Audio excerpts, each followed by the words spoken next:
I stared at the man behind my father's old desk, Richard Blackwood, the new CEO who'd bought our family factory 3 weeks ago. My hands trembled, not from fear, from rage. "Sir, there must be some mistake. I'm Jake Thompson. I've worked here for 15 years. My grandfather built this place." Blackwood didn't look up from his laptop. "No mistake. You're done. All of you are done."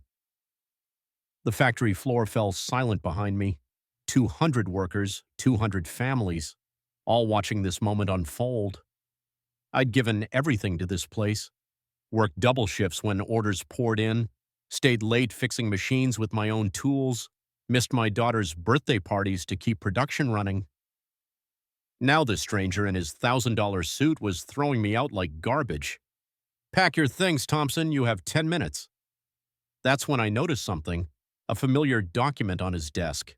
The emergency shutdown protocol I'd written last month, my signature at the bottom. A crazy idea started forming in my mind. "My name is Jake Thompson. I'm 42 years old. I fix things for a living. Or I used to.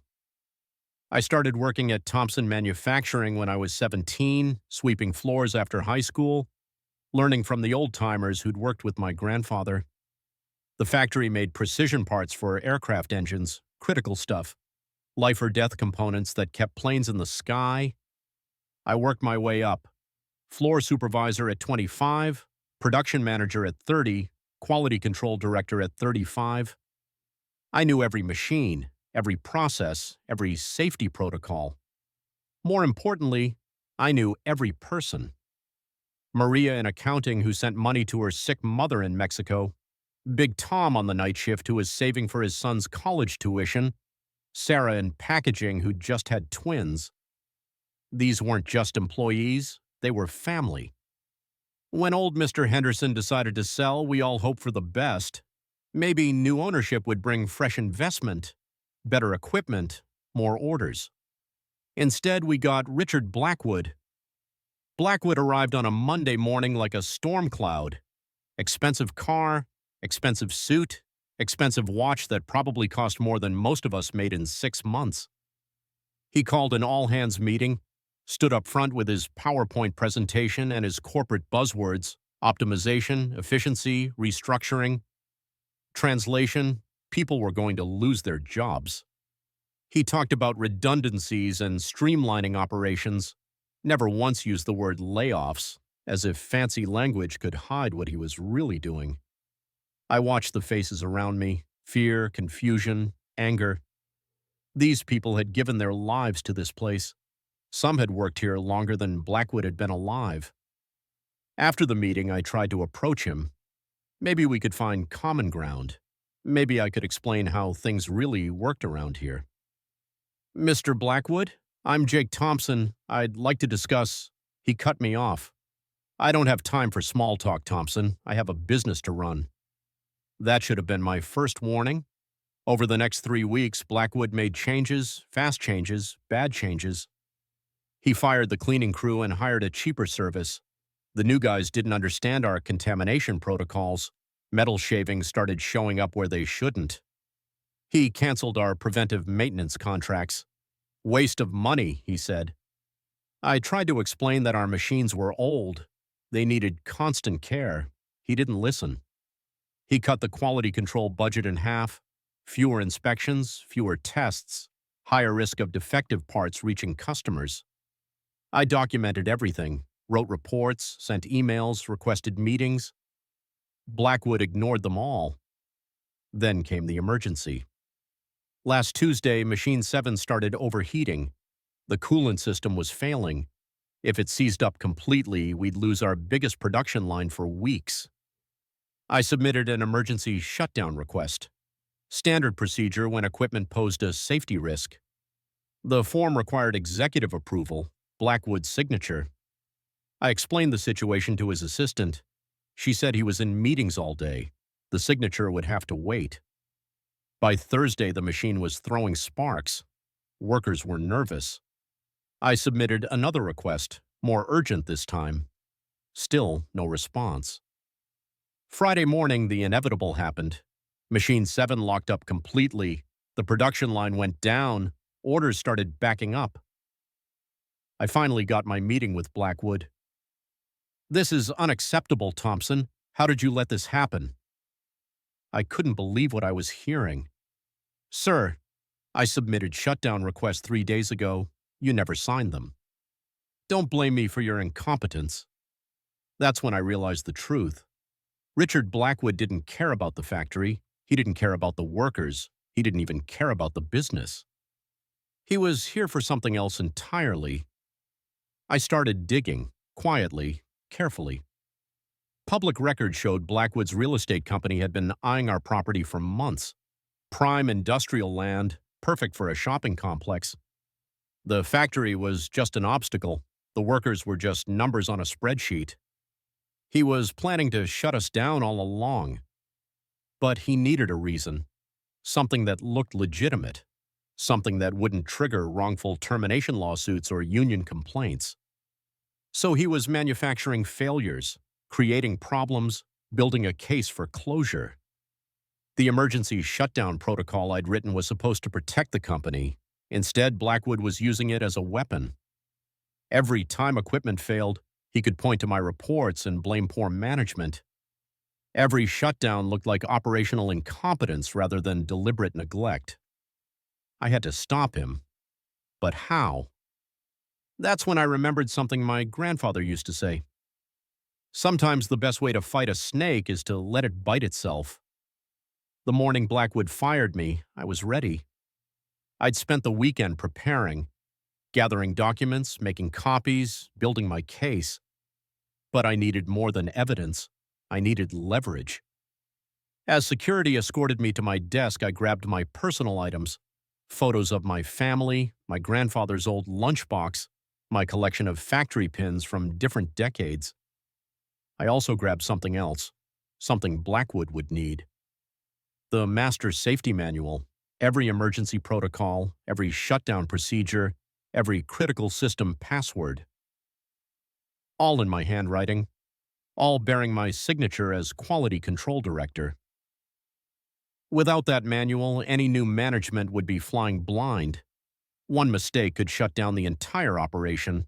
One safety violation could bring federal investigators. Blackwood didn't know I had it.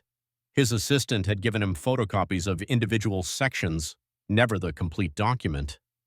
I walked out of that factory with 15 years of institutional knowledge in my head and the keys to the kingdom in my briefcase. Now I just had to wait for Blackwood to make his next mistake. The call came 2 days later, Sarah from packaging, whispering into her phone. "Jake, something's wrong. Blackwood is acting crazy. He's demanding immediate production increases, double shifts, no maintenance downtime. What about the safety protocols? He says they're slowing us down. He wants to skip the standard inspections." My blood ran cold. Aircraft parts weren't like making toys or furniture. One defective component could kill hundreds of people. "Sarah, you need to document everything. Every shortcut, every skip procedure. People's lives depend on it." "I know, that's why I'm calling. Some of the workers are scared. They want to refuse the unsafe orders, but they need their jobs. Tell them to do what they have to do to stay safe. I'm working on something." I hung up and opened my laptop. Time to make some calls. The Federal Aviation Administration took safety violations very seriously. So did the Occupational Safety and Health Administration and the Department of Labor. I had contacts at all three agencies, inspectors who knew me, who trusted my judgment. But I needed more than accusations. I needed proof. That's when I remembered the security cameras. Every machine in the factory had safety monitoring equipment, cameras that recorded operator procedures, sensors that tracked temperature, pressure, and vibration. All connected to a central server, all backed up to an off-site storage facility. The same storage facility I'd helped to design 3 years ago, using my personal vendor contacts, under my administrative access codes. Codes that Blackwood didn't know existed. I drove to the storage facility that night, signed in as a contractor performing routine maintenance. Nobody questioned it. I'd been there dozens of times before. The server room was exactly as I'd left it. rows of humming machines, blinking lights, digital records of everything that happened on the factory floor. I pulled up the footage from the past week. Machine after machine running beyond safe parameters, workers looking nervous, supervisors shaking their heads but following orders. And there was Blackwood, walking the floor like he owned it, pointing at equipment, demanding faster production. In one clip, he was clearly visible telling a supervisor to skip a safety check. The audio was crystal clear. "We don't have time for that nonsense, just keep the line running." Another clip showed him dismissing a worker's concern about overheating equipment. "If it's not on fire, it's fine." A third clip was even better. Blackwood signing a document while saying, "I don't care what the manual says, do what I tell you." I downloaded everything, hours of footage, detailed sensor logs, maintenance records showing skipped inspections. But the best evidence was yet to come. I waited until Thursday, the day Blackwood scheduled his big presentation to potential investors. He'd been bragging about it all week, showing off the increased production numbers, talking about efficiency improvements. What he didn't know was that I'd been monitoring the factory's systems remotely, watching the pressure build, literally and figuratively. Machine 7 was overheating again, worse than before. The repairs had been rushed, the coolant system was failing. Machine 12 was throwing vibration alerts. The mounting bolts were loose. Without proper maintenance, it would shake itself apart. The air filtration system was clogged. Dust and metal particles were building up. One spark could trigger an explosion. I called the main office, asked to speak with Blackwood. "Mr. Blackwood, this is Jake Thompson. I need to discuss some urgent safety concerns." "Thompson, you're not an employee anymore. This call is harassment." "Sir, I'm calling as a concerned citizen. The factory is operating in violation of federal safety standards. People could get hurt." "That's ridiculous. Everything is running perfectly." "Have you checked the monitoring systems, the pressure readings, the temperature alerts?" "I don't need to check anything. I'm the CEO." "Then you're taking full responsibility for any accidents that occur?" There was a pause. I could almost hear the wheels turning in his head. "Of course I am. I'm in charge here." "Thank you, sir. I'm recording this call for documentation purposes." I hung up before he could respond. The investors arrived at 2 p.m., black cars, expensive suits, serious faces. Blackwood gave them the grand tour, showed off the production lines, bragged about the efficiency improvements. What he didn't show them was the growing list of safety alerts on the monitoring computers, red warnings flashing on screens throughout the facility. I watched it all through the security cameras, Blackwood pointing proudly at machines that were minutes away from catastrophic failure. The investors looked impressed. Production was up 30%, costs were down 20%, profit margins were improving. They didn't know those improvements came at the cost of basic safety. At 3:15 p.m., Machine 7 started smoking. At 3:22 p.m., Machine 12 began shaking violently. At 3:28 p.m., the air quality sensors triggered an automatic alarm. I watched Blackwood's face on the security monitor. Confusion, then panic, then desperate anger. He started shouting at the workers, demanding they shut off the alarms, insisting everything was tin. But the investors weren't stupid. They could see the smoke, feel the vibrations, hear the warning sirens. They started asking questions, hard questions. "What's the maintenance schedule for this equipment? When was the last safety inspection? Are these machines operating within manufacturer specifications?" Blackwood couldn't answer. He didn't know. That's when I made my entrance. I walked through the front door like I owned the place. Security didn't stop me. They were too busy dealing with the alarms. I found Blackwood in the main production area, surrounded by investors, sweating through his expensive suit.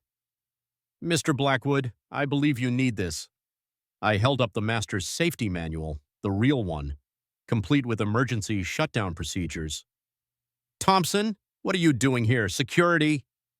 "I'm here to help, sir. As you can see, you have multiple safety violations in progress. Without proper shutdown procedures, this could become a federal incident." One of the investors stepped forward. Federal incident?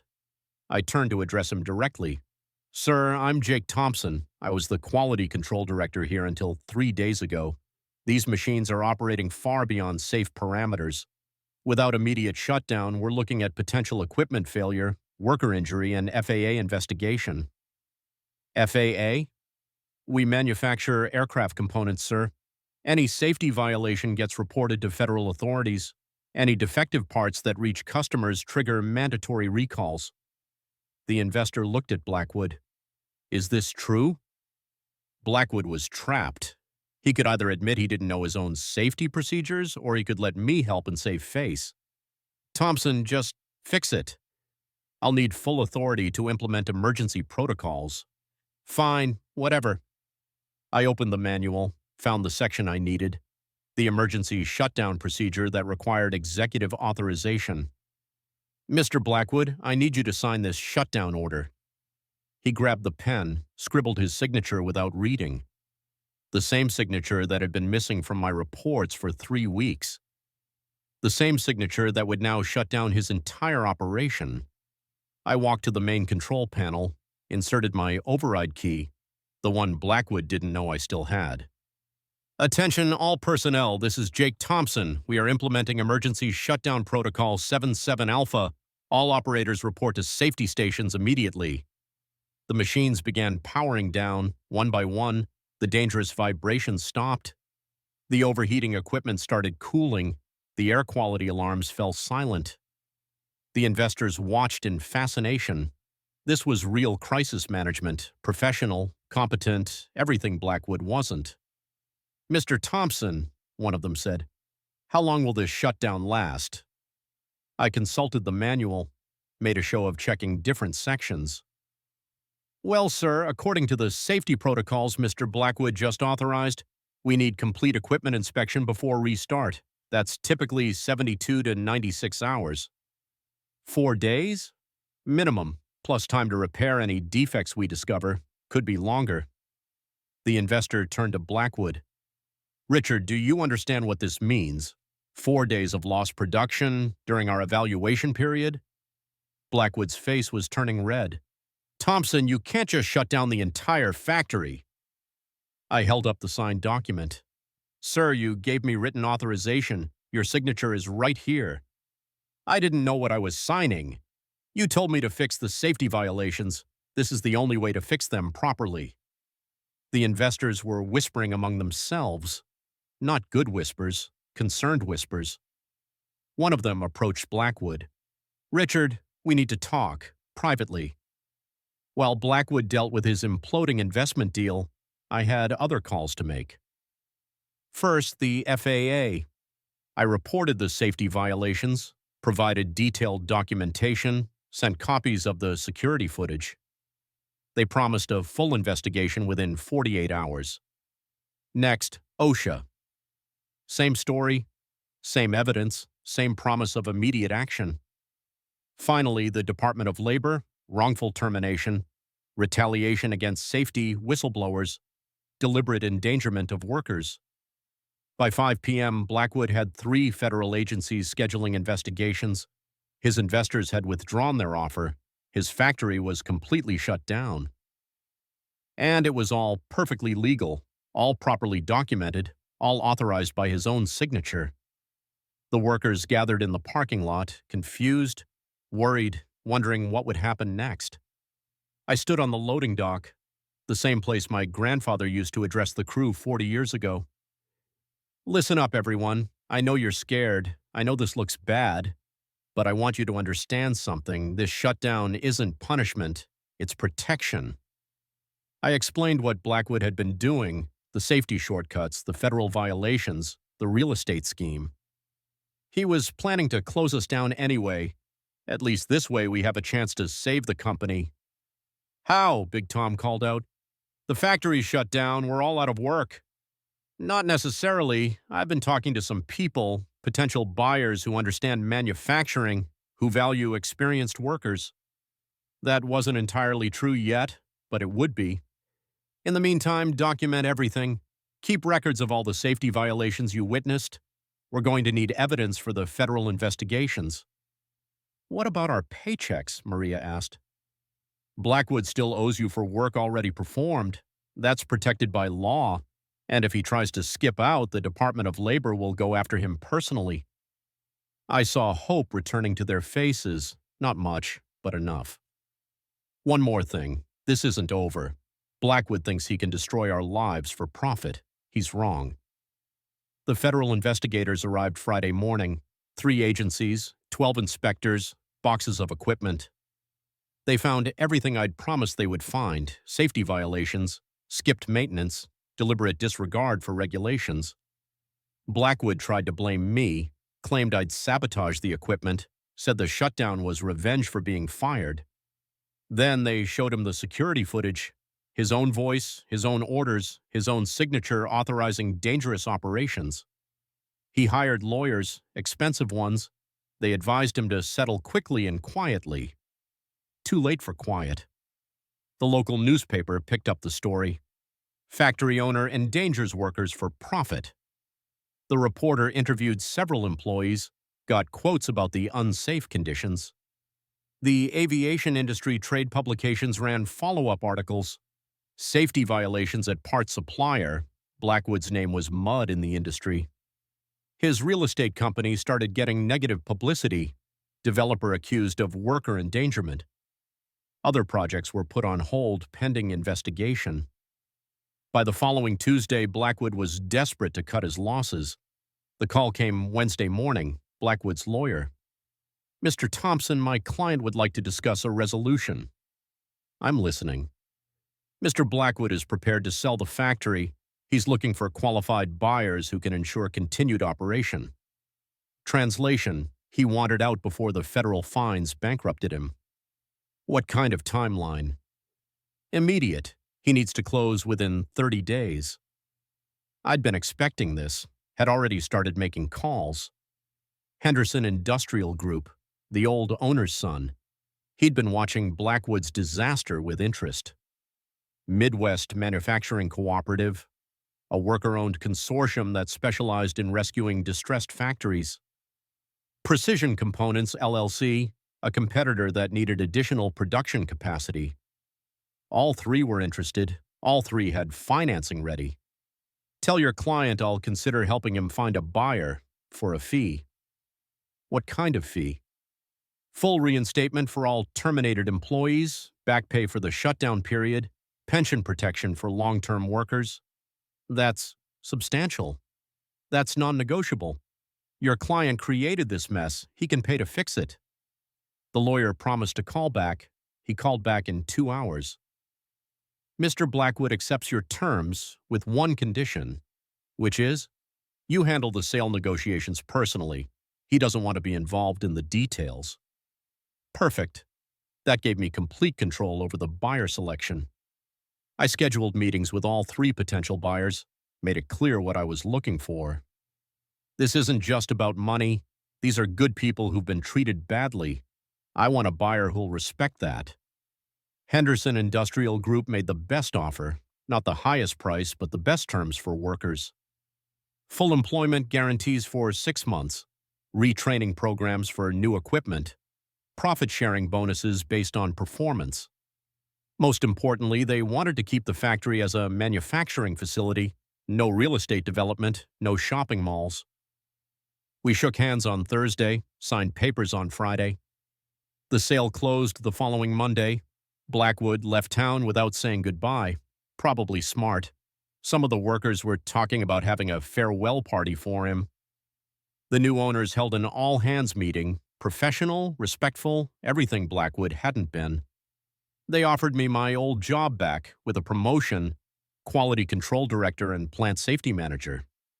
I accepted, with conditions. Full authority over safety protocols. No exceptions, no shortcuts, no compromises. Direct reporting to the board of directors, no middle management interference. And one personal request, a memorial plaque for my grandfather in the main lobby. They agreed to everything. 6 months later, the factory was running better than ever. New equipment, updated safety systems. happy workers. We'd landed two major contracts, Boeing and Airbus, both impressed by our quality standards. The federal investigations concluded with minimal fines. The new ownership had cooperated fully, implemented all recommended improvements. Blackwood wasn't so lucky. OSHA hit him with maximum penalties. The FAA banned his companies from any aviation-related work. The Department of Labor was pursuing criminal charges for worker endangerment. His real estate empire was collapsing. Banks were calling loans. Investors were fleeing. Last I heard, he was selling his mansion to pay legal fees. I kept the emergency shutdown document, framed it, hung it in my office. Not as a trophy, as a reminder. Sometimes the best way to fight corruption is to let it destroy itself. Give bad people enough rope and they'll hang themselves with it. Blackwood thought he was smarter than everyone else, thought he could manipulate the system for easy profit. Instead, he learned a hard lesson about institutional knowledge, about the value of experienced workers, about the danger of underestimating people who actually understand how things work. The factory my grandfather built is still running, still employing families, still making the critical components that keep planes safe in the sky. And Richard Blackwood's signature is still on the document that brought down his empire.